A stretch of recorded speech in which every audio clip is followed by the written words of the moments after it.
Ay, ¿no se escucha, perdón? Ay, pues muchísimas gracias Vale, disculpad. Disculpad, Brian, Edgardo, Jesús. Bueno, pues comentaba que hoy me vais a disculpar porque tengo la voz bastante tomada. Tengo un constipado importante. Y bueno, normalmente sabéis que hablo muy rápido en las clases y voy muy contando muchas cositas. Hoy tengo que ir a un ritmo un poquito más lento porque es que tengo la voz bastante fastidiada. Y a ver, lo que buenamente va saliendo, ¿vale? Disculpadme, pero me estáis escuchando aunque sea con esta voz, ¿verdad? Sí, sí, todo ok. Vale, gracias, Brian. Bueno, pues en la sesión de hoy de la asignatura de entornos metodológicos de desarrollo, vamos a ver la última parte del tema 6. Es una parte que a mí me gusta mucho particularmente, trabajando sobre los equipos de trabajo ágiles, cómo los equipos tienen que estar bien conectados, bien autogestionados, con una buena motivación, una buena empatía por parte de todos los miembros del equipo. Entonces vamos a ver una parte, digamos, más psicológica, ¿no? De cuando montamos nuestro equipo de trabajo. Y también nos va a venir muy bien porque vosotros cuando forméis parte de ese equipo, cuando dirijáis un equipo de estas características, pues sabréis que una dirección desde un punto de vista líder, facilitador, al final también va a funcionar y va a evolucionar mucho mejor, ¿de acuerdo? Entonces, con eso ya terminaríamos el bloque 3 y la semana que viene empezaremos con aparte del último bloque, ¿de acuerdo? Primero empezaremos con las metodologías ágiles versus tradicionales, que también hemos ido viendo algunas partes de esto a lo largo del curso. Y finalizaremos con el tema 8 muy cortito de otras metodologías. El tema 8 ya sabéis que no entra en examen, por tanto, pues lo haremos un poquito más rápido. Además de esta parte del tema 6 y es la última que nos queda, lo que vamos a ver hoy es también el modelo de examen. Somos conscientes totalmente de que desde el minuto uno, bueno, pues tenéis esa preocupación ahí, ¿no? Perdón, de cómo va a ser el examen, etcétera. Entonces, con esta sesión de modelo de examen, vamos a ver preguntas similares a las que van a ir entrando en el examen. Por tanto, en ese sentido, no os tenéis que agobiar mucho porque desde ya os puedo decir que la verdad que la tasa de éxito de la titulación es bastante buena. La tasa de aprobado y superación del examen está por encima del 98%, hasta el 99%. O sea que realmente quien está aprendiendo y adquiriendo los conocimientos de lo que vamos viendo en la asignatura tiene capacidad suficiente para poder abordar con bastante buena nota el examen, ¿de acuerdo? Entonces, hoy yo creo que os vais a quedar muy tranquilos porque veremos algunos ejemplos de preguntas del modelo de examen y ya veréis que no hay mayor dificultad, ¿vale? Ya os lo voy a decir en el examen, pero también desde ya para que lo sepáis, es súper importante y habréis escuchado pues por parte de los mentores el hecho de que, por favor, no utilicéis auriculares, no utilicéis otros dispositivos que no estén permitidos. Centraros en el examen, no hay mayor dificultad, por favor. El examen realmente no se permite ningún otro tipo de dispositivo o de herramienta, no es necesario. Simplemente lo que vamos a requerir es cuando lo tengáis que hacer en online, pues vuestro ordenador con todo lo que tengáis instalado por parte de Small, etcétera. Y bueno, pues tanto en presencial como online tendréis la posibilidad de tener páginas en blanco para, digamos, escribir cualquier cosa que tengáis de necesidad, ¿de acuerdo? Pero no hay otro material permitido. Por tanto, esto sí que es bueno que lo tengáis en cuenta para que luego no haya ninguna complicación, ningún problema de que haya alguien que ha utilizado auriculares o cualquier cuestión de este tipo, ¿vale? Entonces, ya recordáis que hemos estado viendo en este tema cómo se hace el seguimiento y cómo medimos el seguimiento, ¿de acuerdo?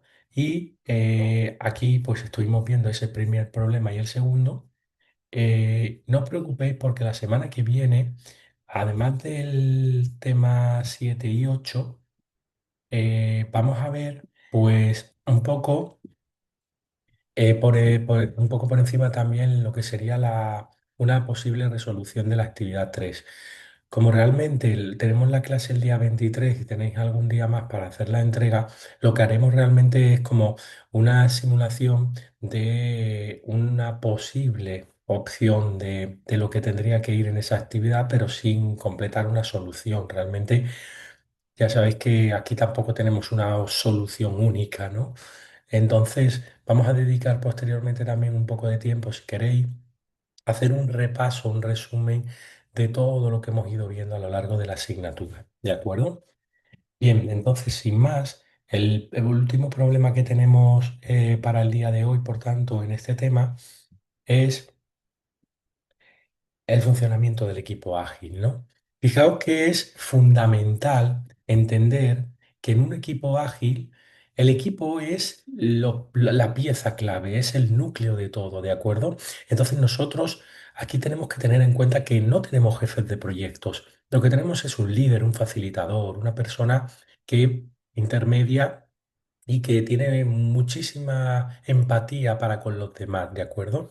No hay tampoco tiempos cerrados para cada persona. La entrega depende del equipo, no de cada individuo. Entonces, vamos a trabajar a una, todos. Por eso, pues al final estáis trabajando también en equipo continuamente en las actividades, ¿no? Que es importante porque a nivel profesional esto es lo que se suele hacer. El equipo se autoorganiza, se ayuda, se coordina, ¿de acuerdo? Y entonces, cuando tenemos un equipo muy bien gestionado, al final podemos obtener un buen producto, ¿de acuerdo? Esos puntos son importantes y yo os tengo que hacer una pregunta. ¿Qué creéis que hace que un equipo funcione bien dentro de un equipo ágil? ¿Qué cuestiones hemos ido viendo a lo largo del curso que creéis vosotros que son importantes a la hora de que un equipo ágil funcione? A ver, ¿quién me dice? A ver, ¿alguien se anima? Que hoy estamos muy callados, que yo encima tengo un ritmo de voz muy, demasiado calmado hoy. Pues fijaos, la confianza, el compromiso, la comunicación clara y la responsabilidad compartida. Es decir, es realmente interesante trabajar en un equipo ágil con plena confianza, manteniendo un buen compromiso por parte de todos los miembros del equipo, estableciendo una comunicación rápida y directa en las reuniones que vamos a tener. ¿De acuerdo? Esa reunión diaria al final es fundamental para poder saber cómo vamos. Y luego también compartiendo la responsabilidad. Es decir, nosotros no buscamos un responsable en el caso de que haya un cuello de botella, de que haya una dependencia de alguna cuestión, de una tarea que no se ha finalizado, sino que lo que buscamos son soluciones. Por tanto, pues vamos a compartir todas las responsabilidades del equipo, ¿vale? Hay una cosa que a mí me gusta mucho y es que esa colaboración nos lleva también a las emociones del propio equipo. A ver, yo siempre digo que todos somos personas, ¿no? Todos nos levantamos por la mañana temprano, estamos pues motivados para trabajar, con ganas, con alegría. Pero si tenemos un buen equipo, esto sí funciona, esto es así. Si tenemos un equipo o tenemos un jefe que realmente nos hace un poco la vida imposible, al final todo esto se desmorona. Psicológicamente no te encuentras bien, no estás cómodo, por tanto las emociones son muy importantes y trabajarlas dentro de un equipo ágil son fundamentales, ¿de acuerdo? Por tanto, cuando nosotros tenemos proyectos ágiles, al final los problemas realmente suelen ser problemas personales o de comunicación, ¿no? No problemas técnicos. Y esos problemas pueden resultar ser por conflictos, por malentendidos, por falta de motivación o incluso por sobrecarga de tareas. ¿Qué tenemos que hacer nosotros? la figura del máster, del líder, del facilitador. Va a tratar de que estas cosas no ocurran junto con el resto del equipo, ¿de acuerdo? Entonces, desarrollar una buena inteligencia emocional es realmente fundamental. No sé si habéis escuchado hablar de la inteligencia emocional. El otro día creo que os comentaba un poquito. Esto ya de previo. Os hablaba de la inteligencia emocional y el libro de Daniel Goleman. La verdad, no sé si lo habéis leído, si no lo habéis hecho, también está en audiolibro, yo os lo recomiendo. Yo me he leído el libro anterior y luego he escuchado el audiolibro de la nueva edición, porque hay como un prólogo inicial que, bueno, adapta un poco a los tiempos. Desde que me lo leí, la verdad, que aprendí un poquito más. La idea de la inteligencia emocional es que no estamos aquí simplemente por tener un coeficiente intelectual y valorar que uno, pues a nivel técnico es mejor que otro, no. Al final también la sociedad es muy importante manejar esas emociones que pueden estar de lleno con el conjunto de la sociedad, con tu equipo, con tus compañeros, con tu familia, etcétera. Entonces, dentro de un ámbito de proyectos ágiles, la inteligencia emocional es súper importante poder desarrollarla, ¿no? Entonces, dar un feedback constructivo, realmente constructivo, positivo. Es decir, se puede decir lo mismo diciéndolo de buenas maneras. No hay que, digamos, echar la culpa hacia los demás, ¿de acuerdo? Tener reuniones efectivas para que el proyecto siga avanzando es realmente fundamental, ¿vale? Perdonad, que como digo, estoy bastante cogido. Entonces, ¿qué tipo de conflicto no técnico habéis vivido en algún equipo de trabajo? ¿Os ha ocurrido alguna vez cuando habéis estado trabajando alguna problemática de una relación de un compañero, de un jefe de proyecto, invadiendo demasiado el trabajo técnico? ¿Ha ocurrido esto alguna vez? ¿Cómo se ha resuelto? ¿Creéis que vosotros podríais haber intervenido de alguna manera? Yo os puedo asegurar que a lo largo del recorrido eh, me he encontrado situaciones en las cuales, aplicando la inteligencia emocional y aplicando un buen sentido común y una empatía, los problemas no han llegado al cauce. Entonces, es realmente importantísimo esto. A ver, dice Luis Javier. Se ha convertido en una de las habilidades blandas más necesarias para lidiar con un entorno tan cambiante y lleno de incertidumbre. Muy buena, Luis Javier, efectivamente. La verdad es que al final es fundamental y muchas de las empresas están compartiendo esto con sus trabajadores para que de alguna manera haya un buen ambiente, ¿no? Haya un buen rollo entre todos y al final todo se resuelva de buenas maneras, ¿de acuerdo? Mira. Lo que vamos a ver nosotros aquí es esa inteligencia emocional. Vamos a ver cómo se empodera a los equipos. Vamos a ver cómo trabajan los equipos autoorganizados de alto rendimiento, la motivación del equipo y finalmente vamos a ver el cierre del proyecto, ¿de acuerdo? Que ya es como el culmen de todo lo que hemos venido haciendo con la planificación, el desarrollo, el seguimiento, el cierre del proyecto. ¿Vale? Entonces, en un primer punto, la inteligencia emocional nos relaciona con el cómo gestionar las emociones para mejorar el trabajo en equipo, ¿vale? Luego la parte de empoderamiento, ahí lo que hacemos es fomentamos la autonomía, la toma de decisiones de un equipo ágil. Es decir, realmente yo no voy a obligar a mi equipo a que pase por aquí o por allí o que haga esto de esta manera. Es el equipo el que tiene el suficiente conocimiento, la suficiente entereza, la suficiente expertise para que puedan tomar las decisiones de si hacer este tipo de desarrollo, hacerlo de esta manera, etcétera, ¿vale? Esto también está ligado mucho a la autoorganización que tienen los equipos. En Agile, nosotros lo que estamos continuamente viendo es que equipos de alto rendimiento están muy bien autoorganizados. Ya vimos en su momento cómo hablábamos, por ejemplo, de las tribus que había en Spotify, ¿vale? Entonces, todo eso conjunto, los squads, las tribus, de equipos agiles que van trabajando en empresas grandes y potentes, al final hacen que tengan una buena autoorganización, ¿de acuerdo? Y se manejen muy bien. La parte de motivación del equipo es fundamental para adquirir una productividad, un nivel de productividad elevado, un nivel de productividad alto. En los entornos ágiles, pues el líder o el facilitador que es capaz de aplicar y que el resto del equipo aplique una buena motivación para con sus compañeros, al final consigue mejores resultados, ¿de acuerdo? Mayor productividad. Y como digo, finalmente veremos el cierre del proyecto, cómo evaluar el desempeño del equipo, mejorar en futuros proyectos, lecciones aprendidas, etcétera. Vale, entonces, vamos a hablar un poquito de esto de la inteligencia emocional, que os decía, ¿no?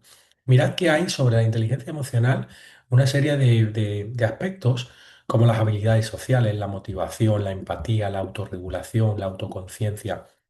Al final son aspectos que están enmarcados dentro de esta inteligencia emocional que nos sirven mucho para saber tratar a los demás, cómo saber tratarlos, motivarlos, ser empáticos con cualquier situación que puede dar lugar a un problema, a un inconveniente dentro del desarrollo del proceso, ser autogestionarse, autorregularse en cualquier situación en la cual sea necesario tomar algún tipo de decisión, ¿de acuerdo? Y tener esa autoconciencia. Por tanto, yo la pregunta que me hago aquí es el por qué trabajar la inteligencia emocional en proyectos ágiles. ¿Por qué es importante?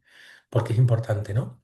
A mí me ha gustado mucho el comentario de Luis Javier, que ya lo comentaba, una de las habilidades de las soft skills que realmente son más necesarias para poder trabajar en un entorno cambiante, potente, de alto rendimiento, lleno de incertidumbre. Mirad que hay aquí cuatro simples aspectos que tenemos que considerar del por qué trabajar la inteligencia emocional en proyectos ágiles es importante. Si le dan algo emocional, no hay equipo funcional. Es decir, hay muchas de las ocasiones que muchos jefes de proyectos, muchos directivos han pensado que sacando la vara de mando y empezando a trabajar de esa manera, el equipo funciona mejor, pero al final el equipo así se quema más rápido. Entonces, para que tú tengas un equipo que funcione mejor, sí que tienes que tener un liderazgo emocional continuo, ¿de acuerdo? Importantísimo también, las decisiones no son siempre técnicas, entonces no vamos a achacar aspectos técnicos nada más. Tenemos que considerar estos aspectos también de buen hacer, de buena motivación, de buena empatía, ¿de acuerdo? Los equipos son personas, no piezas. Esto es lo que yo os decía anteriormente.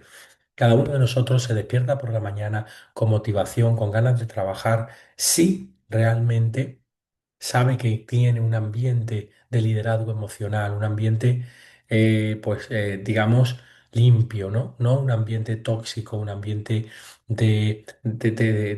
demasiado estricto. Cuando se es demasiado estricto, cuando se es estricto en el buen sentido de la palabra, ok, pero cuando todo, digamos, fluye de una manera realmente gris, realmente así la gente no trabaja muy bien, ¿vale? Y la agilidad exige una adaptación constante, como muy bien decía Luis Javier, en un entorno que cambia y que está lleno de incertidumbre. El tener ese liderazgo emocional, esa inteligencia emocional, al final, pues te permite mucho adaptarte a esas situaciones, ¿de acuerdo? ¿Para qué nos sirve realmente? Pues fijaos. Con la inteligencia emocional conseguimos que haya un trabajo autoorganizado y colaborativo por parte del resto del equipo, ¿no? Entonces, aquí no hay una jerarquía rígida, entonces la gente se siente un poquito más suelta. Eso de yo no hablo aquí en esta reunión porque a lo mejor si me equivoco en cualquier cosa, el jefe del proyecto me va a decir tal cosa. No, realmente tenemos una buena comunicación efectiva, una autogestión y nos permitimos el estar integrados, ¿no? El resto del equipo. Dice Edgardo, el equipo debe sentir que puede admitir errores o proponer ideas sin ser juzgado. Efectivamente, Edgardo, eso es buenísimo porque realmente yo creo que a todos nos ha podido pasar, ¿no? Cuando estábamos en el cole, en el colegio de pequeños, había muchas ocasiones donde, bueno, pues los profesores podrían preguntar o incluso hablaban de algo y sin preguntar, pues a lo mejor había siempre a lo mejor algún compañero que sí levantaba la mano, respondía, estaba tal, y había mucha gente que a lo mejor le apetecía responder, pero no respondía, ¿no? Entonces tenemos muchas veces una sensación de callarnos, de tal, cuando realmente lo que uno tiene que decir muchas veces puede aportar mucho a esa clase, a esa reunión de proyecto, ¿no? Al proyecto en sí. Por tanto, tenemos que, como muy bien dice Edgardo, sentir esa necesidad de poder proponer ideas, ¿de acuerdo? Sin necesidad de que alguien te diga, pero ¿de qué está hablando? O esto, ¿por qué lo dice ahora, no? A ver, el tema de las habilidades técnicas.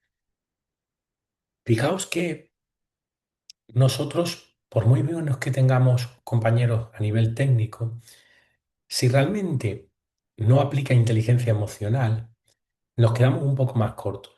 Sin embargo, si tenemos equipos que van más allá de las habilidades técnicas, ¿vale? Entonces, con ese manejo emocional y junto con el técnico, vamos a avanzar y vamos a tener mayores productividades, ¿de acuerdo? La parte de adaptación al cambio.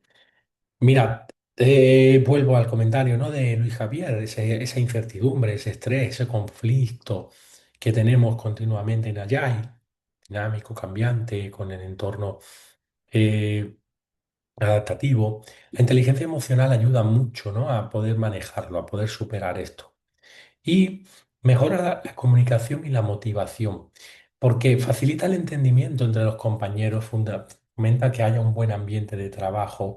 Al final, en cada una de esas reuniones diarias, la gente va cogiendo confianza, va hablando entre ellos y va pues generando un ambiente más productivo, ¿de acuerdo? Mirad, yo quiero hablar también de 5 pilares fundamentales que están dentro de la inteligencia emocional y que pues hemos comentado un poquito por aquí, ¿verdad? El autoconocimiento, la autorregulación, la motivación, la empatía y las habilidades sociales. Es decir, perdón, nosotros tenemos que conocer nuestras propias emociones, cómo impactan en el equipo, en el funcionamiento del equipo, ¿vale? También tenemos que regular nuestras reacciones para con los demás para poder mantener un ambiente estable. Eso es fundamental, ¿vale? Tenemos que mantener un buen compromiso y tener una resiliencia adecuada frente a retos que se nos proponen dentro del proyecto, ¿vale? Para que así, pues, no nos vengan las cosas grandes, no provoquemos un estrés, un malestar. Empatía, ¿por qué? Pues porque comprender y considerar las emociones del resto de los equipos es fundamental para poder mejorar la colaboración. Entonces, si tú me estás comentando que has tenido un inconveniente al hacer un tipo de desarrollo o hacer tal, yo tengo que tener empatía para con eso, ¿no? Lo que no voy a pensar es que, pues por culpa de eso, yo voy más retrasado, tal y cual, ¿vale? Y luego las habilidades sociales, es decir, la comunicación efectiva, la gestión de conflictos, el liderazgo dentro del equipo ágil, sin duda son fundamentales, ¿vale? Aquí os voy a dejar pues una slide que vosotros podéis también profundizar un poquito más en ella, en cada uno de esos pilares, ¿no? La parte del autoconocimiento, las emociones, las fortalezas, las debilidades que tenemos. Fijaos que esto impacta en que cada miembro del equipo entienda su rol. Es decir, yo he venido aquí a hablar de esto, ¿no? A desarrollar esta parte, a trabajar en esto. ¿De acuerdo? Cómo eso afecta también a la colaboración del resto del equipo. Facilita la autoevaluación, el aprendizaje continuo, ¿de acuerdo? Claro, cuando nosotros tenemos las reuniones retrospectivas, al final el tener un buen autoconocimiento hace que esa autoevaluación vaya mejorando también en esas reuniones todo el proyecto, todo el producto, ¿de acuerdo? También ayudamos a identificar cuándo pedir ayuda o delegar tareas. Hay momentos en los cuales necesitas tirar de algún miembro del equipo, necesitas alguna situación en la cual, pues, requieres un poco de ayuda, ¿no? Para que el flujo de trabajo siga. Cuando tú tienes un autoconocimiento, eres capaz, por tanto, de saber hasta dónde vas a llegar con esa tarea, si hay alguien, algún miembro del equipo que pueda ayudarte, etcétera. Vamos a poner un ejemplo.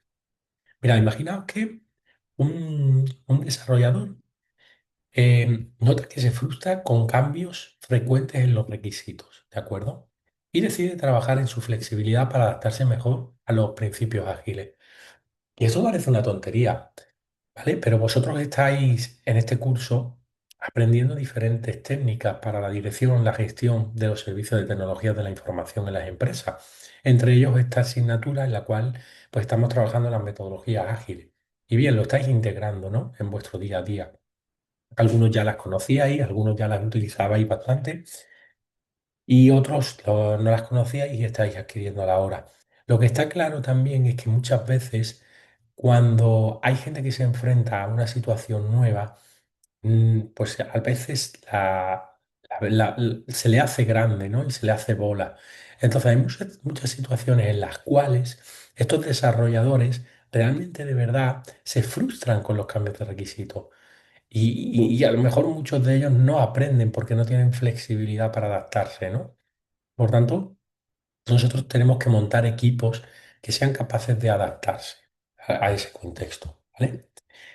Sobre la autorregulación, fijaos que aquí lo que tenemos que hacer es controlar las emociones y los comportamientos impulsivos. Es decir, esto impacta en los equipos ágiles, evitando que haya situaciones de malestar, impulsivas, porque, por ejemplo, se ha producido algún tipo de cambio en el backlog, porque hay un feedback del cliente y realmente por lo que sea, pues no es lo que te esperabas. ¿De acuerdo? Esto también fomenta la toma de decisiones basada en hechos y no emociones. Es decir, que realmente, como nosotros vamos a controlar las emociones, no se nos tiene que ir un impulso de cualquier situación.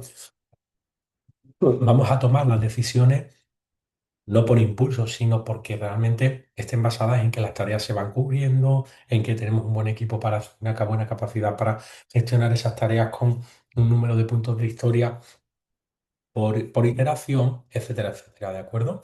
Y así lo que hacemos es que estabilizamos mucho el equipo y evitamos conflictos que no son necesarios. Vamos a poner un ejemplo. Un product owner recibe críticas sobre la priorización del valor y en lugar de reaccionar de forma defensiva, escucha y ajusta las prioridades de manera constructiva.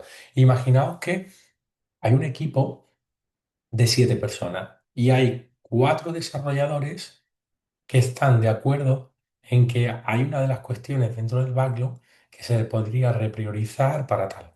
Entonces, el jefe el líder del equipo, ¿no? O el propio product owner, pues al final deben escuchar también esa parte. No hay que ser prepotentes, no hay que estar pensando que no, yo llevo la razón y esto se va a quedar así. También es bueno escuchar, ¿de acuerdo? No hay que reaccionar, como digo, a ese acto de manera a la defensiva, ¿vale? Sobre la motivación, hay que mantener el entusiasmo, el compromiso en el trabajo de los compañeros, ¿de acuerdo? ¿Y cómo impacta? Porque los equipos motivados se autogestionan mejor y están pensando continuamente en mejorar, ¿vale? Manteniendo el enfoque mucho en el objetivo de la iteración, de cómo vamos finalizando, de cuándo viene la siguiente, de que cuando surgen obstáculos vamos a ir resolviéndolos de tal manera, etcétera, etcétera, ¿vale? Fomentando la iniciativa y la innovación para resolver problemas. ¿Qué ejemplo podríamos poner aquí? Pues mirad, un equipo con alto sentido de propósito encuentra motivación en la entrega frecuente de valor del cliente en cada iteración. Es decir, si tú eres capaz de emocionarte y de enorgullecerte en el sentido que has formado parte de ese equipo que está sacando pequeñas piezas funcionales en cada iteración y le da valor al cliente, eso está todo hecho entonces. Eso es realmente buenísimo. ¿Por qué? Pues porque al final sienten la satisfacción de ese trabajo que habéis hecho en equipo, de cómo se muestra, de cómo tenemos resultados finales, ¿no? Entonces eso es algo bastante bueno. La empatía es un aspecto de la capacidad de entender y compartir los sentimientos de los demás, ¿no? Entonces, ¿cómo impacta esto en los equipos ágiles? Pues que nosotros tenemos que de alguna manera facilitar la comunicación y la colaboración, ¿vale? Con una buena empatía tú eres capaz también de entender mejor las necesidades de las personas y de lo que van a utilizar continuamente dentro de nuestro producto. Porque si el cliente te está pidiendo un cambio es porque el usuario final va a requerir esa cuestión. Entonces nosotros podemos adaptar las necesidades para obtener ese producto en base a lo que realmente el usuario requiere, ¿de acuerdo? Ayuda también a prevenir conflictos. ¿Por qué? Porque al final, cuando tú tienes empatía para con los demás, generas una mejor comunicación entre todos, ¿no? Una mejor cooperación. Eso sin duda es buenísimo. Vamos a ver un ejemplo. Bueno, tenemos aquí que un Scrum Master detecta que un compañero está sobrecargado de tareas y fijaos lo bueno, redistribuye el trabajo sin necesidad de que éste se lo pida. Al final se da cuenta que estás realmente sobrecargado. O sea, lo que no voy a decir es, bueno, pues no pasa nada, para adelante vamos. Y, ¿no? Y que salga de alguna manera. Es peor. Primero porque la persona no se va a sentir cómoda, ¿vale? Puede provocar conflictos, puede provocar cuellos de botella. Por tanto, vamos a saber manejar con empatía estas dificultades dentro de nuestro proyecto, ¿vale? Y por último, las habilidades sociales. A ver, comunicarse, negociar, resolver conflictos de manera efectiva son capacidades súper importantes que impactan de lleno también en los equipos ágiles, porque al final facilita mucho el feedback continuo que vamos a tener en nuestras reuniones, fomenta mucho la colaboración y la confianza, ¿no? Es súper importantísimo dentro del equipo, permite que haya una buena relación con los stakeholders, con los participantes del proyecto, ya sean los propios desarrolladores, el equipo, el product owner, el Scrum Master, algún tipo de usuario externo que pueda utilizar la aplicación posteriormente y que esté también trabajando como participante, etcétera, etcétera, ¿vale? Y vamos a imaginar aquí un ejemplo. Pongamos que hay un equipo que sabe comunicarse de manera efectiva, pues está trabajando en una planificación del sprint, ¿no? De la iteración. Entonces, es capaz de lograr mejorar ese sprint evitando malentendidos y asegurando compromisos realistas. ¿Por qué? Porque lo hace a través de esas habilidades, facilitando ese feedback, generando muy buena confianza, teniendo una buena relación con los participantes que al final te van a dar un feedback y que tú lo vas a implementar. Por tanto, vas a alcanzar mejoras dentro de tu proyecto, ¿vale? Por tanto, aquí tenemos un resumen de lo que tenemos en esos 5 pilares de la inteligencia emocional, ¿vale?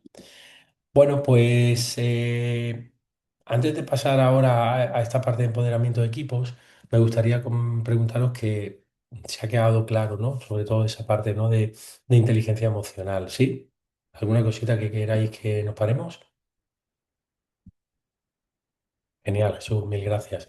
Y de nuevo, disculpad por la voz, porque yo mismo, o sea, soy consciente de que este no es el mejor tono para dar la clase, porque al final es como que demasiado pausado, ¿no? Y al final sí uno hasta se puede dormir. Ya sabéis que, bueno, normalmente pues tengo mis altos de voz que cuando estoy en la clase y es un poquito más activo, pero es que no da más de más la garganta, ¿vale? Bueno, la parte de empoderamiento. La toma de decisiones ágil sin jefe. ¿Esto cómo puede ser? Se preguntan algunos, ¿no? Un equipo no puede funcionar sin jefes. A ver, realmente un equipo puede funcionar con un líder, un facilitador, una persona que activa, que le da el botón de play, ¿de acuerdo? Y que cuando hay algún problema le da el botón de pausa, habla, gestiona y sigue, pide un tiempo muerto, gestiona y sigue. Pero la idea es trabajar de esa manera, porque no funcionan los equipos mentalmente, psicológicamente, si al final lo que tenemos es un jefe diciéndote que tienes que hacer esto por aquí y ya está. Cuando hay veces que el jefe, de hecho, sabe de lo que sabe, pero hay veces que a lo mejor en esa cuestión técnica no se puede meter de lleno. Entonces es muy bueno que se empoderen a los equipos, ¿de acuerdo? Porque el equipo es el que va a detectar, por ejemplo, oye, si hay funcionalidades que los usuarios van a utilizar mejor o que no, qué impacto tendremos si, por ejemplo, podemos quitar esta pieza o hacer esa repriorización hablando con el product owner. Eso es súper importantísimo, ¿vale? Por tanto, ¿qué vamos a hacer? Fomentar la autonomía y la toma de decisiones. No hay una jerarquía rígida dentro de la agilidad. Muy bien. Hay que explotar las habilidades individuales y colectivas. Y el equipo es el que es responsable de sus propios compromisos, ¿de acuerdo? Eso es fundamental. Bueno, dentro de esto aparece esa figura, ¿no? Que tanto hablamos del líder facilitador. Bien, al final, el líder lo que hace es como bien se indica, facilitar por ejemplo, que se produzcan interrupciones, que haya bloqueos, que sin dar órdenes permite mucho el que haya colaboraciones entre el resto de compañeros. ¿De acuerdo? Esto es súper importantísimo. Entonces tú dejas un poquito rienda suelta a tu equipo, que tu equipo tiene suficiente experiencia y te va a demostrar que los resultados van a salir, ¿vale? Entonces, hay que eliminar impedimentos por parte del líder facilitador, cualquier obstáculo que haya, falta de claridad en los requisitos, dependencia, burocracia. Ahí está esa persona para ayudar, para colaborar. Y entonces tú como miembro del equipo te sientes satisfecho, ¿de acuerdo? Y sientes pues agradecimiento hacia tu compañero como líder que te está facilitando la vida, ¿vale? Promueven mucho la mejora continua, porque buscan, digamos, nuevas formas de optimizar el trabajo en cada iteración, ¿vale? Crea un entorno seguro, de confianza y fomenta la autoorganización de la que tanto hemos hablado y la toma de decisiones. Entonces, tú puedes decidir por tu propio trocito de producto, puedes decidir por esto, puedes comentar que tu decisión va en esta línea y traértela para poder discutirla, para poder hablarla, ¿vale? Vamos a ver un ejemplo, que siempre con un ejemplo pues se ve mejor, ¿vale? Mira, recordad que estamos, a ver, perdón, decía Lina, liderazgo, laissez-faire. Efectivamente, Lina, muchas gracias. Gracias. Mira. Recordamos que estamos con nuestro proyecto Finance, ¿verdad? Bueno, pues imaginaos que el equipo de trabajo de Finance está desarrollando diferentes funcionalidades dentro de un sprint concreto, ¿no? Desde el sprint en el que estamos. Y entre ellas está la implementación de alertas personalizadas para los usuarios, que lo hemos comentado ya en algún momento.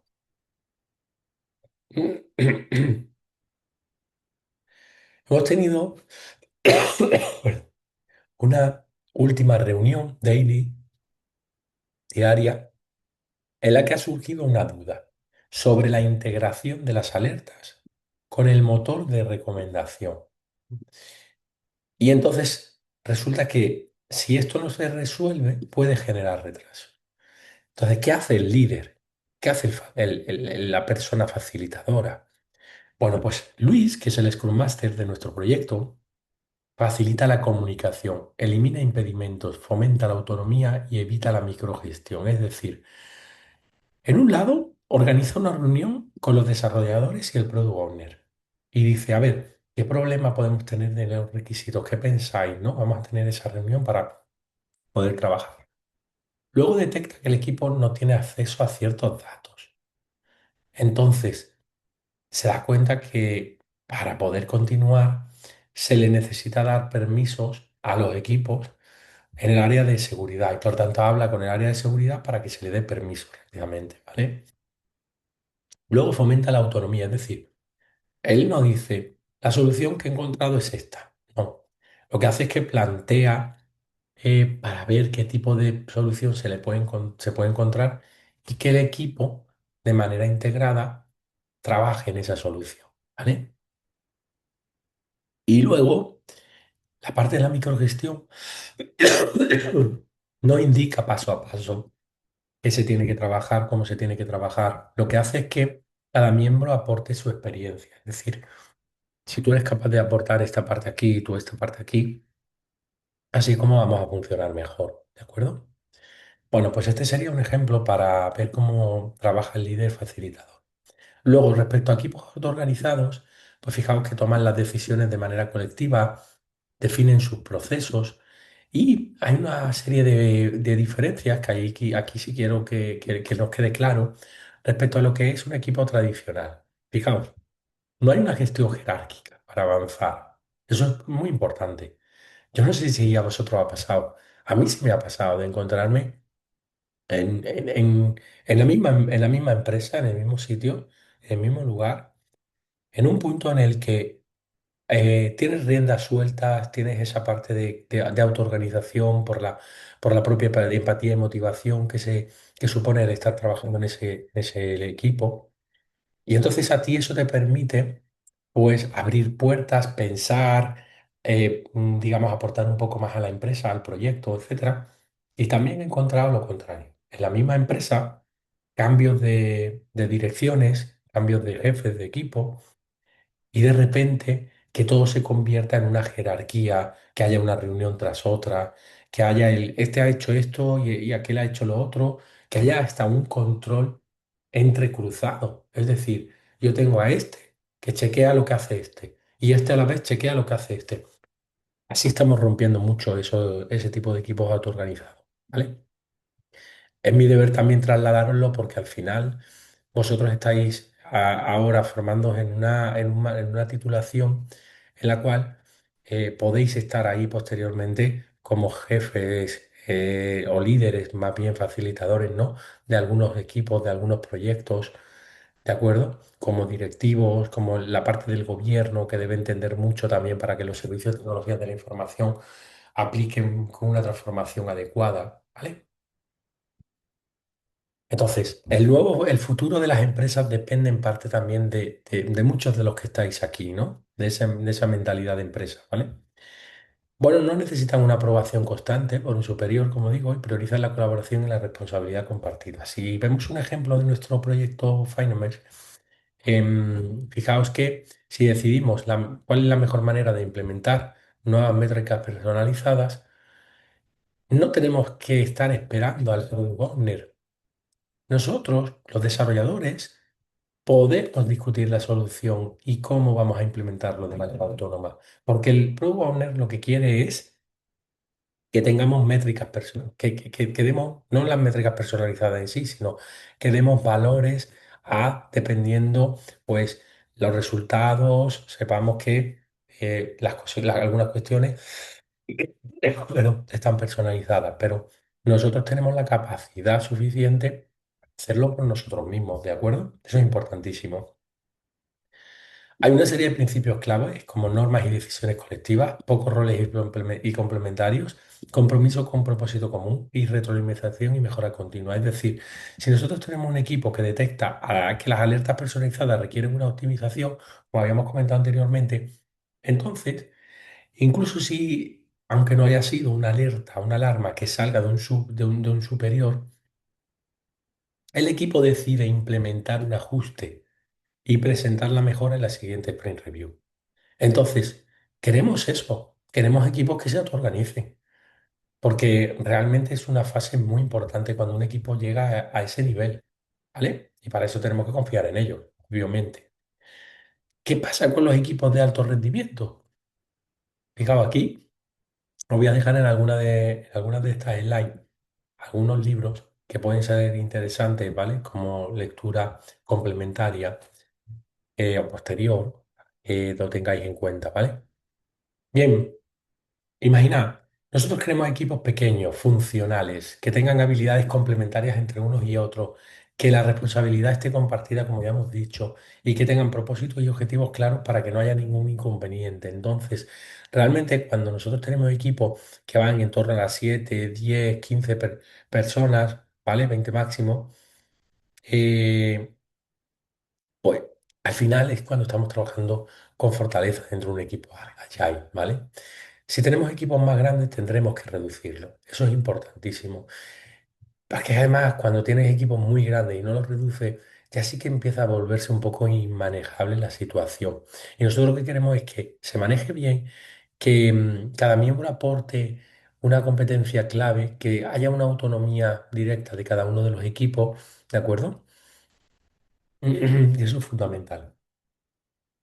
La parte de creación, ¿vale? Bien.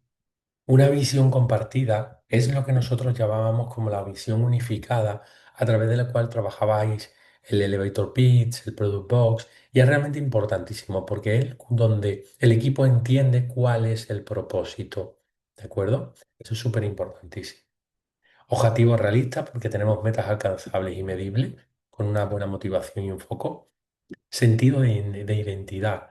Es decir, el grupo está unido, tiene valores de una esencia compartida, ¿de acuerdo?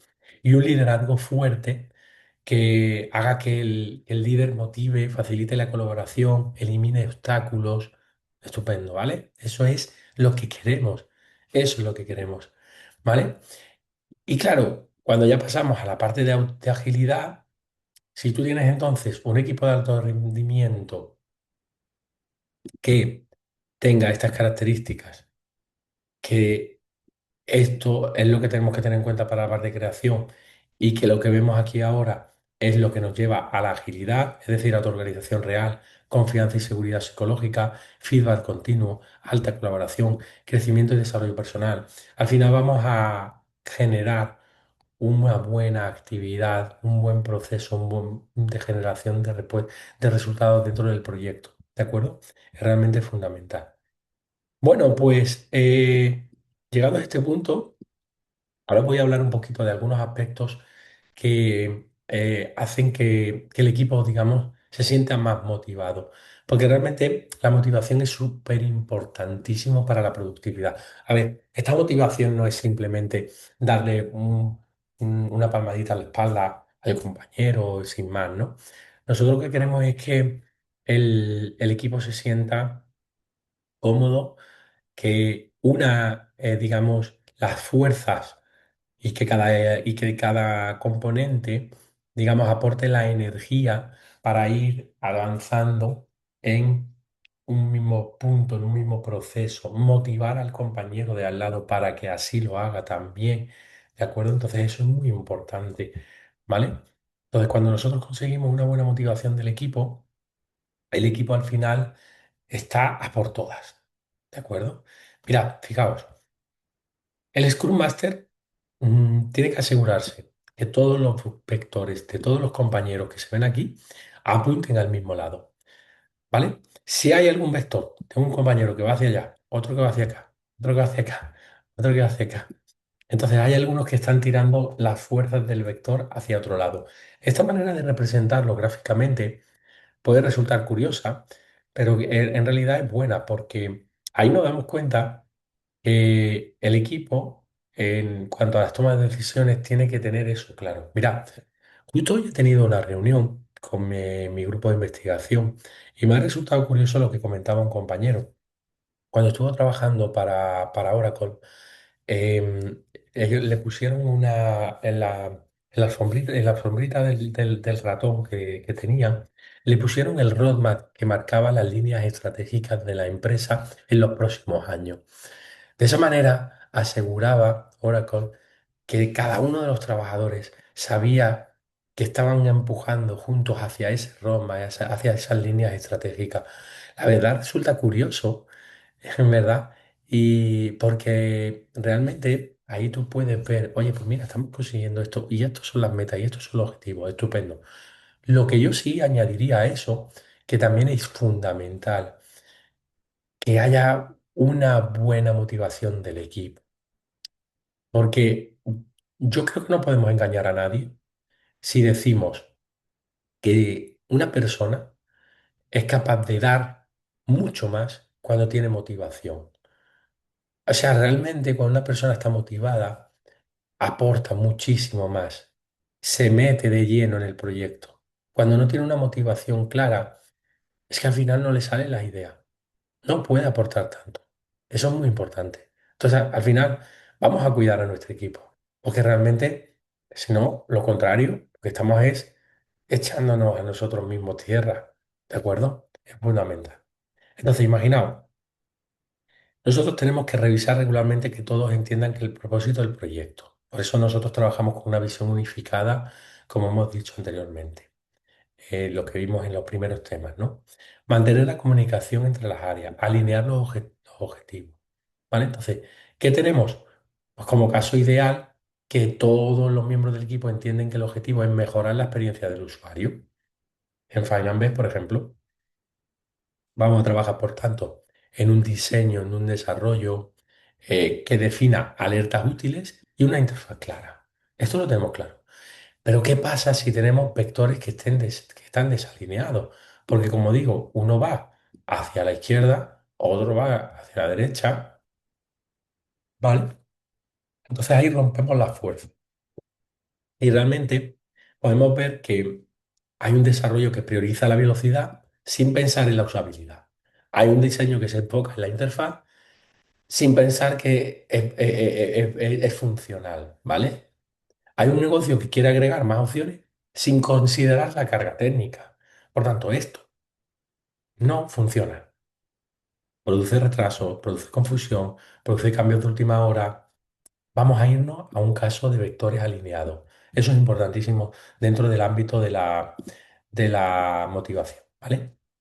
Hay una serie de niveles de compromiso para con el resto del equipo, ¿no? La resistencia, el cumplimiento pasivo, la participación activa, la dedicación comprometida, la innovación apasionada, ¿vale? Le podéis echar un vistazo tranquilamente, analizando un poquito más allá de estos niveles de compromiso, porque a mí también lo que me interesa es comentaros que nosotros necesitamos mantener la motivación del equipo continuamente, un propósito claro, el comprender las motivaciones personales, ¿no? De desarrollo profesional, de estabilidad, de aprendizaje que puede tener como incentivo cada uno de los compañeros. Porque al final no podemos olvidarnos que no somos máquinas, ¿vale? Reconocimiento, feedback para mantener el entusiasmo, autonomía, confianza, lo cual empodera a los equipos, retos, aprendizajes. Es decir, que si tú tienes proyectos desafiantes, mantienes el interés y la implicación de los compañeros, ¿vale? Y bueno, pues con esto ya habríamos terminado toda la parte más psicológica, ¿no? Que ha tocado darla con esta voz un poquito que suena casi a filósofo, yo qué sé, porque estoy demasiado bajito de voz. Pero bueno, vamos ahora entonces ya a culminar rápidamente con lo que es el cierre del proyecto ágil, ¿vale? Solo por saber, todo esto ha quedado claro, ¿verdad? No hay mayor dificultad, ¿cierto? Sí.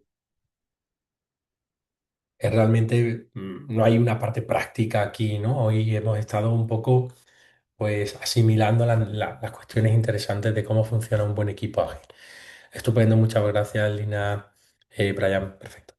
Entonces, cuando nosotros ya estamos en un punto en el que hemos hecho el seguimiento del proyecto, hemos estado trabajando con ese funcionamiento del equipo, todo va sobre ruedas, ya estamos en el momento en el que podemos cerrar el proyecto. Confirmamos el trabajo que se haya completado.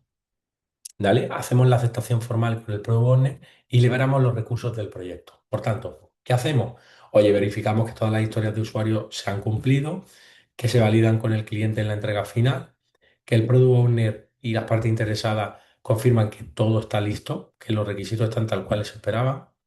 Se firma un acuerdo de cierre, ¿vale? Y luego ya se liberan los miembros del equipo para otros proyectos. Esto es fundamental, ¿de acuerdo? Entonces, hay que asegurar que no quedan tareas pendientes ni tareas abiertas, ¿vale? Para poder hacer ese cierre.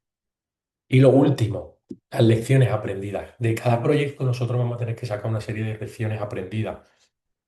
A nivel técnico, por ejemplo, ¿no? Oye, tecnologías que han funcionado más y menos, qué desafíos nos hemos enfrentado. ¿Por qué? Porque nos van a servir para otros proyectos. ¿Cómo hemos gestionado el proyecto? Hemos planificado, hemos estimado bien, la velocidad del equipo ha ido funcionando, cositas que hemos visto, ¿no? A lo largo del curso. Dirección y liderazgo. El equipo ha sido bien guiado, estaba motivado, ha habido un modelo de autoorganización y dirán, sí, sí, yo creo que con esto vamos bien. Y en otros proyectos se podrá decir, realmente hemos ido un poquito asfixiados, porque el modelo no ha sido autoorganización, ha sido un poco una jerarquía.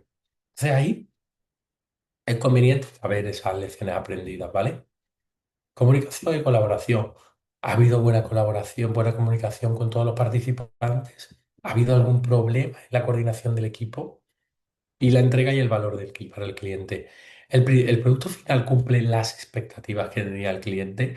Hemos hecho un análisis, una encuesta, hemos preguntado al cliente, el cliente está satisfecho totalmente. ¿Hay alguna mejora para proyectos futuros que podríamos incorporar? ¿De acuerdo? Todos estos aspectos al final son fundamentales.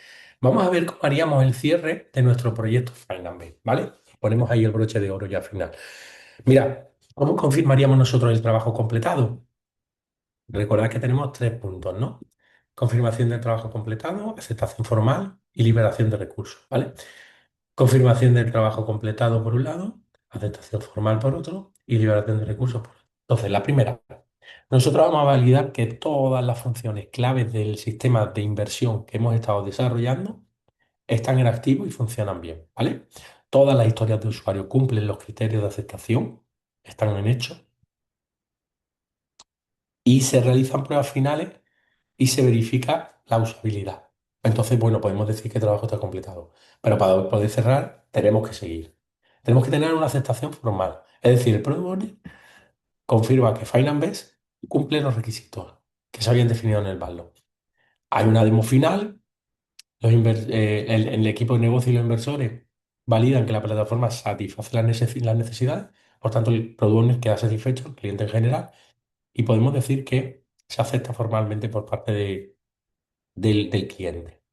Y ya por último, liberamos los recursos. Es decir, el equipo de desarrollo cierra todas las tareas en Kanban y todas las personas del equipo quedan disponibles para nuevos proyectos, para más mantenimiento de otros proyectos, etcétera, ¿vale? Entonces, claro, cuando nosotros ya hemos cerrado el proyecto de Finance, nos van a surgir una serie de lecciones aprendidas también, ¿no? Por ejemplo, de aspectos técnicos, la integración con proveedores externos de datos financieros, por ejemplo, APIs de mercado, pues oye, ha sido un poco más compleja de lo que esperábamos.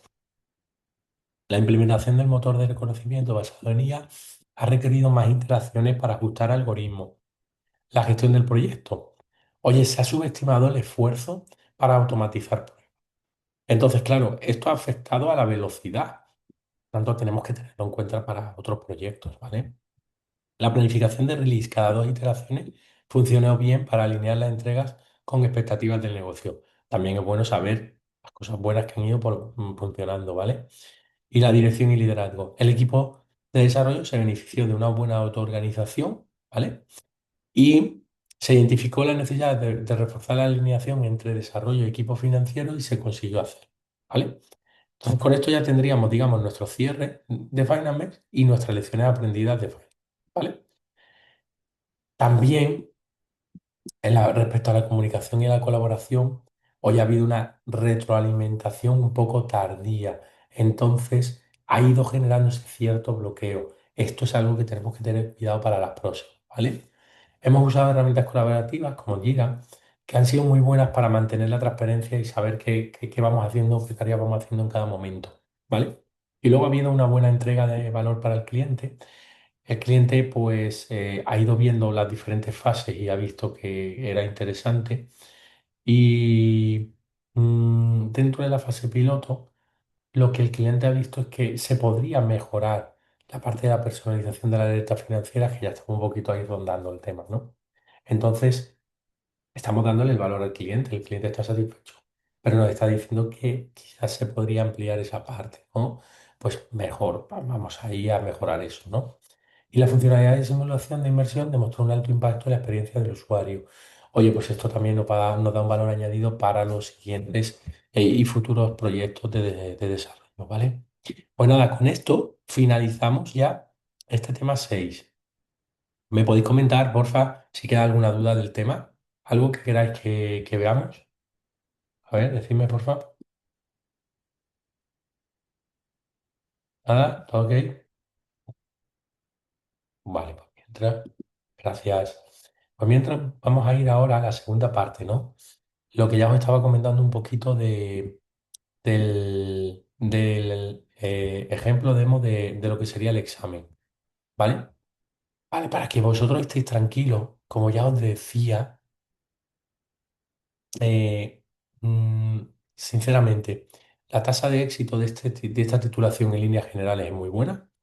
La tasa de éxito de aprobado en esta asignatura es realmente alta, por encima del 98%, llegando al 99%. Por tanto, tenemos una alta, eh, digamos, tasa de que habéis ido aprendiendo, ha ido adquiriendo conocimiento y eso es lo que nosotros queremos. Nosotros no queremos la ley una del cuarto mercantil de no sé cuánto, no, no queremos nosotros queremos un razonamiento, un en- entender y plasmar lo que vosotros habéis adquirido como conocimiento. ¿De acuerdo? Entonces, en ese punto... Yo creo que tenéis que estar tranquilísimos de que vais a poder desarrollar muy bien el examen, de que no vais a tener ningún inconveniente, lo vais a tener bastante, bastante controlado, ya veréis que sí, de verdad. Porque al final, bueno, cuando nosotros estamos hablando de lo que es un examen, pues es verdad que es como cuando un cantante canta muchas veces y vuelve a salir al escenario y la adrenalina está ahí, ¿no? Y eso, bueno. Eso es bueno. Es bueno tener miedos, es bueno tener emociones, es bueno asustarse y es bueno estar alegre, ¿no?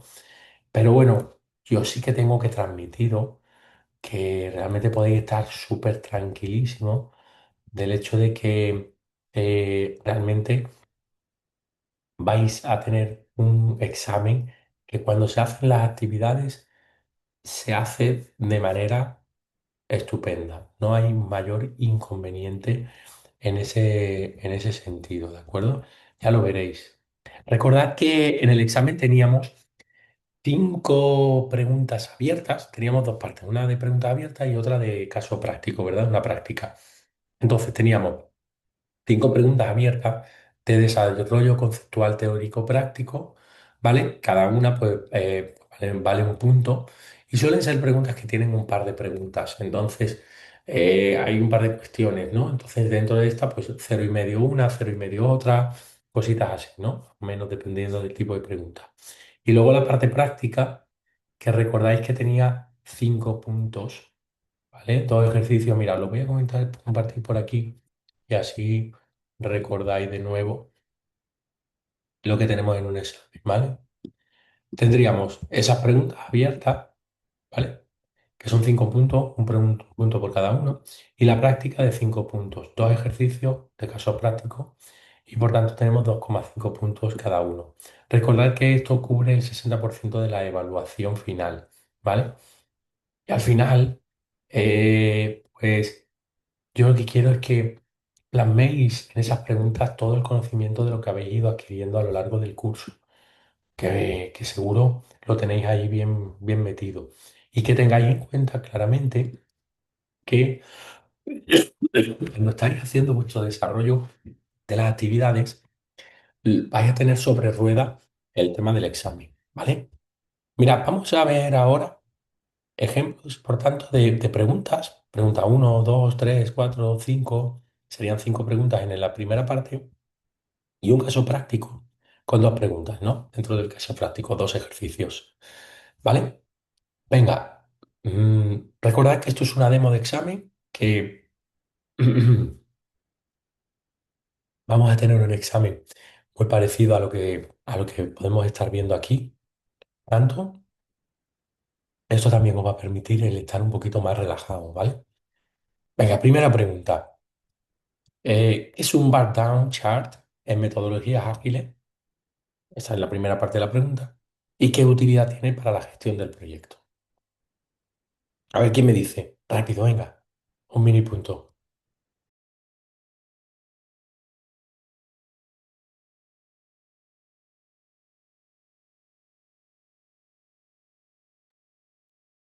¿Nadie? ¿Nadie se atreve? Muy bien, Brian, el gráfico de trabajo pendiente. Muy bien, gracias, Brian.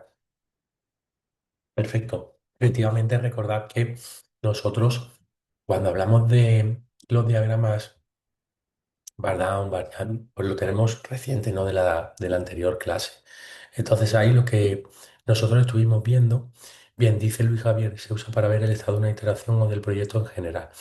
Efectivamente, lo que nosotros estuvimos viendo es, muchas gracias chicos, ese Bardown que realmente lo que tenemos es una herramienta visual, ¿vale? Porque fijaos, mm, yo lo que pido aquí es que la respuesta pueda ser una definición, digamos, clara, completa y una explicación de la utilidad, de la gestión y el seguimiento. Quiero decir con esto, por favor, no vamos a responder en el examen dos líneas nada más, no diciendo el diagrama de Van Down hace esto. No, vamos a explayarnos porque tenemos pues, media página o más para poder precisamente hablar de esta pregunta, ¿no? Tenemos que contar que es una herramienta visual que se utiliza para hacer un seguimiento del progreso en proyectos ágiles, como muy bien habéis estado comentando. Perdón, que representa la cantidad de trabajo pendiente, y bien, que normalmente se expresa en puntos de historia, ¿vale? Frente al tiempo, las iteraciones, ¿vale? Que tenemos un eje, pues, donde se van a colocar esos puntos de historia. Por ejemplo, oye, hay 500 puntos de historia en el proyecto. Ese sería el eje vertical. El eje horizontal va a tener las iteraciones. Por ejemplo, podríamos decir que tenemos la iteración uno, la iteración 2, etcétera. Que después de cada iteración vamos a medir y actualizar el gráfico para mostrar cuántos puntos quedan por completar. Que la línea ideal es que vaya descendiendo en diagonal y que se vayan ejecutando 20 puntos de historia, por ejemplo, por cada una de las iteraciones, o 30, dependiendo de las que hayamos considerado, ¿de acuerdo? Con una velocidad, con una misma cantidad de puntos de historia y de cantidad de trabajo en cada iteración. Esto entonces al final, pues, va dando pues, una muestra de lo que el equipo va haciendo, va desarrollando, ¿de acuerdo? Hay veces que la línea va a estar por encima o por detrás de lo que supuestamente debería estar, ¿de acuerdo? Que vamos más lento, vamos más rápido y entonces el burn down lo que hace es que nos va a permitir identificar el ritmo del equipo, si es sostenible, si no es sostenible, si hay riesgo de no cumplir algo, si tenemos que paralizar alguna cuestión, si tenemos que tomar alguna decisión dentro de las planificaciones, cómo ajustamos el alcance, las prioridades de las funcionalidades que tenemos, si le tenemos que redistribuir el trabajo, la tarea, etcétera, ¿vale? Y que al final, en ese seguimiento que hacemos del proyecto, una herramienta de estas características y sencilla, pues es súper, súper importante, ¿vale? Entonces, fijaos que lo que yo os estoy explicando aquí, con las propias palabras que me salen ahora, realmente es algo que vosotros sabéis. Entonces, esto es lo que tenéis que contar dentro del examen, ¿vale? Sin más, ¿vale? Pero sin menos tampoco. Es decir, no vamos a escribir solo dos frases, sino que vamos a elevar un poquito el nivel. Pregunta 2. ¿Qué ocurre si una de las tareas necesarias para completar un requisito no se finaliza dentro del sprint? Y explica cómo debe gestionarse esa situación en metodologías ágiles. Recordad que esto lo hemos visto, ¿verdad? En algunas ocasiones. Hemos hablado, si una de las tareas necesarias para completar un requisito no finaliza en el sprint, ¿qué ocurre? A ver, ¿quién me dice? ¿Cómo es que se gestiona esto en la agilidad? ¿Vale? Vuelven al backlog y se valora si deben replanificarse. Muchas gracias, Jesús. Muchas gracias. Bien, gracias. ¿Podemos tener algunas otras opciones? Jesús, Brian, Edgardo, Lina, Luis, Javier. ¿Qué creéis? Podemos tener, se devuelve al backlog, ¿no? Y en esas opciones se pasa para el siguiente sprint. Muy bien, se reestima, se divide, ¿verdad? Genial, chicos, genial.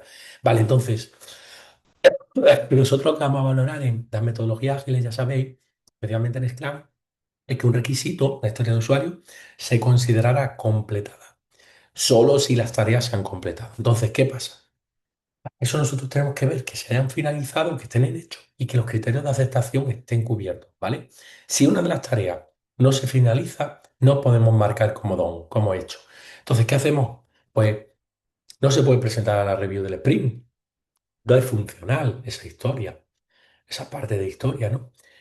La devolvemos al product backlog, como muy bien comentáis, y dice Luis Javier, si la tarea es muy grande se puede dividir, muy bien, y asignarle distintos puntos de historia y se puede pasar a otro sprint. Genial, muy bien, estupendo. Entonces, nosotros lo que hacemos es que la devolvemos, ¿no? Y en la siguiente sesión de refinamiento, lo que puede ocurrir es que la dividamos, si se detecta que es muy grande, como muy bien estáis comentando, que reprioricemos. que es decir, que puede pasar más adelante o atrás según el valor. Muy bien, perfecto. La podemos reestimar también. Imaginaos que podemos hacer una estimación nueva, porque ha podido cambiar la percepción del esfuerzo, ¿no? De la tarea. Y puede volver a planificarse para otro sprint. Entonces, al final, este enfoque lo que hace es garantizar que solo se van a entregar incrementos que estén completamente validados y que sean funcionales, ¿vale? Entonces, al final no tenemos falsas percepciones de avance, no le entregamos nada al usuario, al cliente que no esté finalizado, ¿vale? Pregunta 3: ¿Cómo ayudan las metodologías ágiles a evitar la parálisis por análisis y el síndrome del estudiante? Explica brevemente cómo el enfoque iterativo influye en ello. A ver, ¿qué hacemos aquí? Fijaos, esa parálisis por análisis de no saber cómo seguir, ¿no? O dejarlo todo para el final, el síndrome del estudiante, ¿verdad? Al final, mm, digamos que la parálisis por análisis lo que hace es que muchas veces un equipo empieza a meterse muy de lleno en que invierte demasiado tiempo en analizar, en planificar, no llega a ejecutar las tareas realmente, ¿vale? Entonces, eso no es bueno. Y luego el síndrome del estudiante es que se pospone el trabajo hasta el final, se concentra el esfuerzo al final, en los últimos momentos. No es bueno ni una cosa ni en otra. Entonces, ¿qué hacemos con las metodologías ágiles? Resolvemos ambos problemas. ¿Por qué? Porque cuando nosotros vamos con sprint, vamos poquito a poco. Cada 2, 3 semanas, el equipo se va comprometiendo a entregar un sprint, un incremento, ¿vale? Ese incremento es funcional, está dentro de ese periodo. Al final esto obliga a que haya toma de decisiones rápidas, ¿de acuerdo? Y se evita el perfeccionismo que provoca esa parálisis precisamente, ¿vale?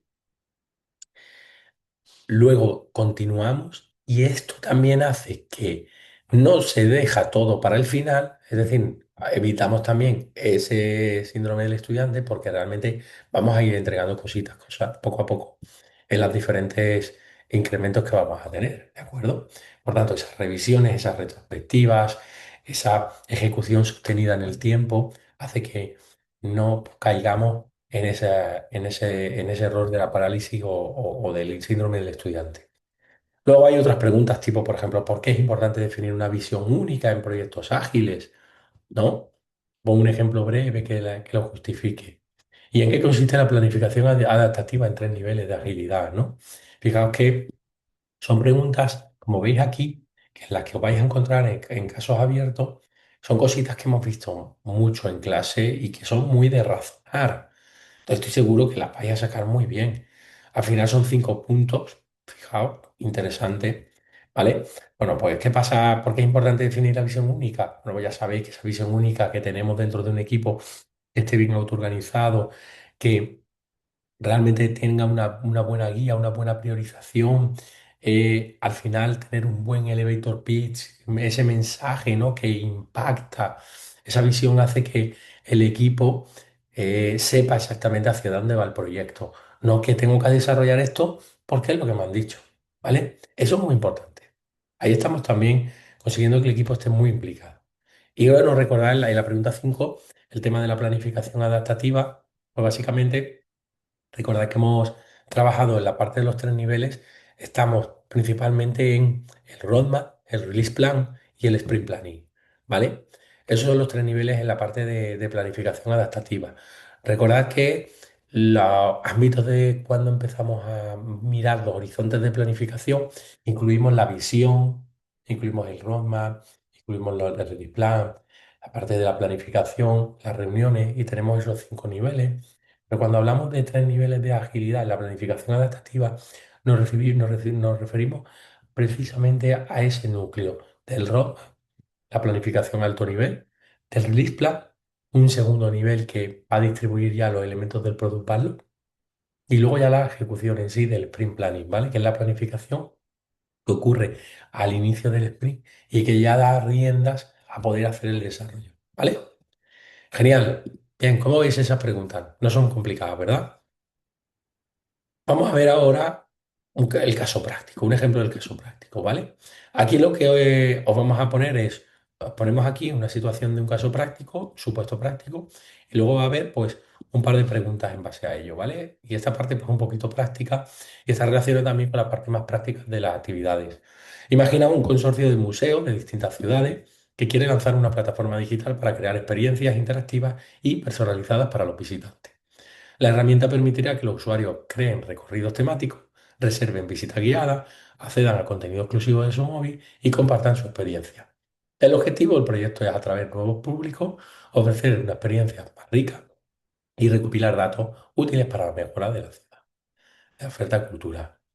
El equipo de desarrollo trabaja en sprints de 3 semanas y se encuentra en fases iniciales, empezando a explorar las funcionalidades clave y definir los primeros perfiles de usuario.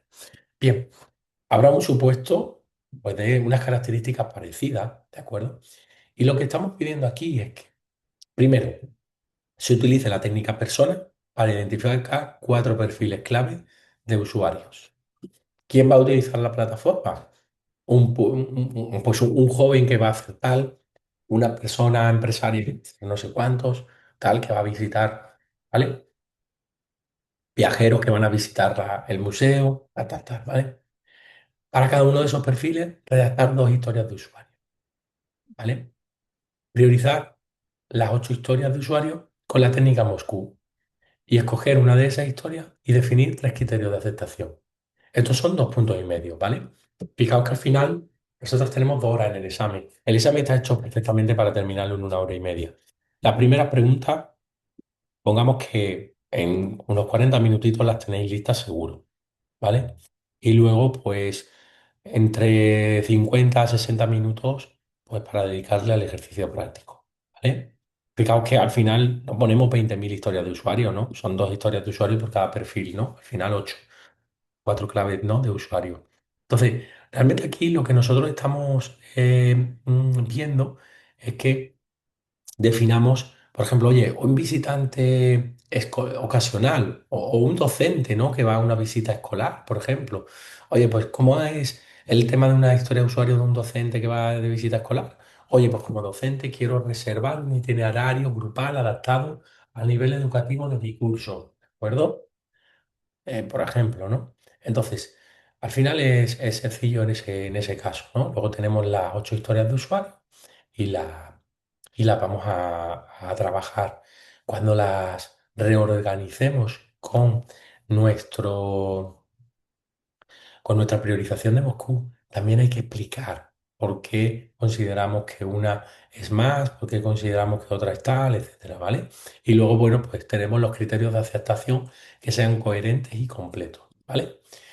Muy bien, pues ya terminaríamos con la segunda pregunta. El equipo se comprometió a entregar 30 puntos por iteración. El proyecto tiene un valor de 500 puntos. Después de 4 iteraciones han completado un total de 96 puntos. De seguir con esta velocidad, ¿cuántas iteraciones más serán necesarias para completar el proyecto? ¿Cuántas semanas y meses durará el proyecto? Considerando iteraciones de 3 semanas. ¿Qué porcentaje de retraso supone? ¿Y qué medidas podrían tomarse desde el enfoque ágil para abordar la situación? Vale, ahora no tenemos tiempo, ¿no? Para hacer un ejercicio práctico, pero bueno, habéis respondido muy bien a las preguntas anteriores y bueno, pues aquí os dejo esto para que lo penséis. Pero imaginaos, si nosotros tenemos una velocidad real de 96 y le hemos dicho que tenemos 4 iteraciones, realmente esto nos va a dar como unos 24 puntos de historia por iteración. Si nos hemos comprometido a tener 30 puntos por iteración, ¿cómo vamos, no? ¿Cuántas iteraciones tenemos previstas? ¿Qué iteraciones reales son necesarias? Entonces ahí empezaremos a ver. Pues si tenemos 500 puntos dividido entre 30, daríamos pues una capacidad, ¿no? Esas iteraciones serían las que tenemos previstas. ¿Cuántas serían las reales necesarias en base a la velocidad que vamos? ¿Serían más? ¿Serían menos? Entonces habría que ver un poquito esa parte, ¿de acuerdo? ¿Cuál sería la duración estimada en semanas en base a esas iteraciones? Hay que revisar el backlog, hay que eliminar alguna tarea, hay que optimizar algún tipo de proceso, hay que ajustar alguna expectativa, ¿de acuerdo? Todas esas serían las posibles medidas también, ¿no? Y el porcentaje de retraso que podríamos estar teniendo. ¿vale? Pues nada, sin más, este sería pues un ejemplo del examen que yo espero que os haya resultado interesante, ¿no? El conocerlo. Como siempre, por favor, trasladarme pues las sensaciones, ¿no? Disculpad de nuevo, la clase pues ha habido digamos, un ritmo más lento, ¿no? Del normal que tenemos, ¿no? En cuanto a hablar y demás, porque la verdad que tengo tocado la voz, ¿no? Pero sí me gustaría que me transmitierais un poquito las sensaciones, ¿no? De la clase y de que hayáis tenido las cosas bien claras, ¿vale? Genial, muchas gracias, Brian, Lina, Edgardo, estupendo. Bueno, pues ya sin más, os libero.